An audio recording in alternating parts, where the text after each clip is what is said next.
পুজো আসে পুজো যায়, তবু দিন বদলায় না ওদের। মৃন্ময়ীকে চিন্ময়ী রূপে দেওয়ার কারিগর মৃৎশিল্পীরা আজও অর্থনৈতিক সমস্যায়। এবছর আরজিকরের আবহে পুজো আসছে গন্ধ চারিদিকে।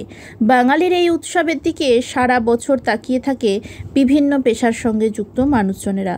আর যে কোনো পুজো মানেই প্রতিমা মানেই মৃৎশিল্পীদের ব্যস্ততা।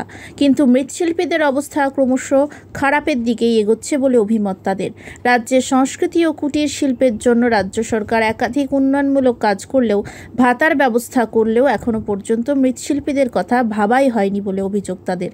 দাবি উঠেছে, মৃৎশিল্পীদের উন্নতির জন্য পদক্ষেপ গ্রহণ করুক রাজ্য সরকার।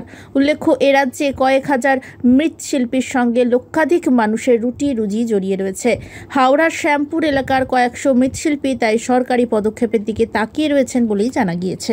বাজার খুব একটা আমাদের কাছে ভালো নেই, আর বছরে কিছু প্রতিমা রয়ে গেছে। আমরা ধার দানা করে করি, সরকারের আজ পর্যন্ত কোনো তো সাহায্য পাইনি। অন্য শিল্পীদের সব দিচ্ছে, যারা গান টান গায়, কীর্তন হরিনাম মানে যারা ঢাক বাজায়, এদের সবার দিচ্ছে। কিন্তু আমরা যে মৃৎশিল্পী, আমাদের তো কোনো কিছু দেয়নি।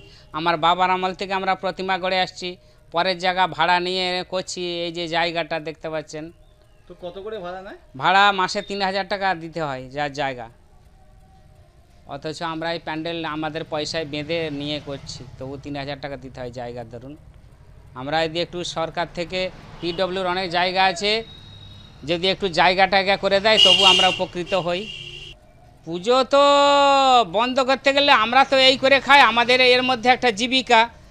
তা পুজো বন্ধ করবে এটা কি ঠিক হবে? কিন্তু আমরা যে মৃৎশিল্পী, এটা আমাদের রুচি রোজগার, একটা বছরে আমাদের এটাই আমাদের পেট। আর আমরা চাষবাস কিছু নেই, এটাই আমাদের পেট চালাই। এটা না করলে আমাদের তো আবার অসুবিধা হয়ে যাবে, না খেয়ে মরতে হবে।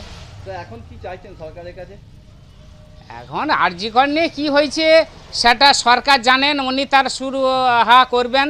কিন্তু এবার বাঙালির যে বড় উৎসব দুর্গা উৎসব, এটাও তো চালিয়ে যেতে হবে।